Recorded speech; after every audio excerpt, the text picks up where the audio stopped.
Davlatimizning kuchli ijtimoiy siyosatida yoshlar eng ustuvor yo'nalish, ularga sifatli ta'lim va kasb berish intilishlarini qo'llab-quvvatlash doimiy e'tiborda.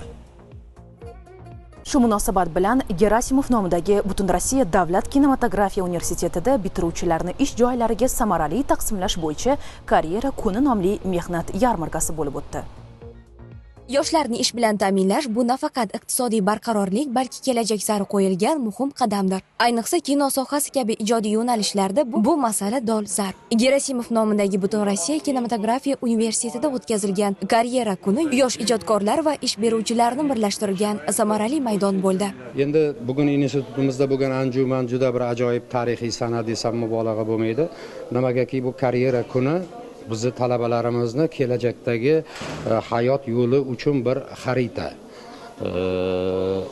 Juda ko'plab xususiy kinostudiyalar, televideniyalardan rahbarlari tashrif buyurib, institutimiz bilan memorandum imzolandi. Shuningdek, bir qator kino san'ati mutaxassislari hamda professor o'qituvchilar ilmiy unvonlar bilan ham taqdirlandi. Здесь много сегодня гостей.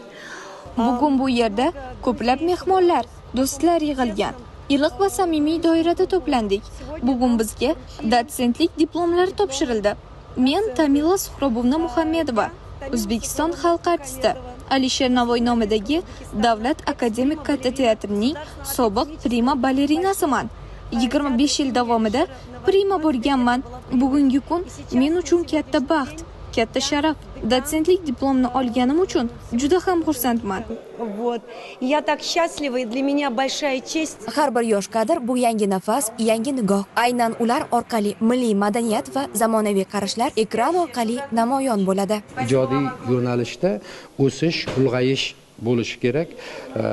Taniqli bo'lishdan ko'ra elga manzur va suyukli bo'lish degan so'z orasida juda katta farq bor. Men istardimki, bugungi kunda tahsil olayotgan o'g'illarimiz, qizlarimiz diplomlarini olib borgandan keyin albatta elga manzur ishlar qilsin, elni nazarida bo'lsin va millatimizni, xalqimizni sevimli san'atkorlarga aylana olsin.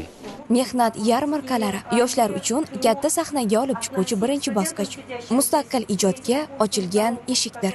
Bu kun Sevinch Mardonova, Murodjon Turmurodov, Toshkent.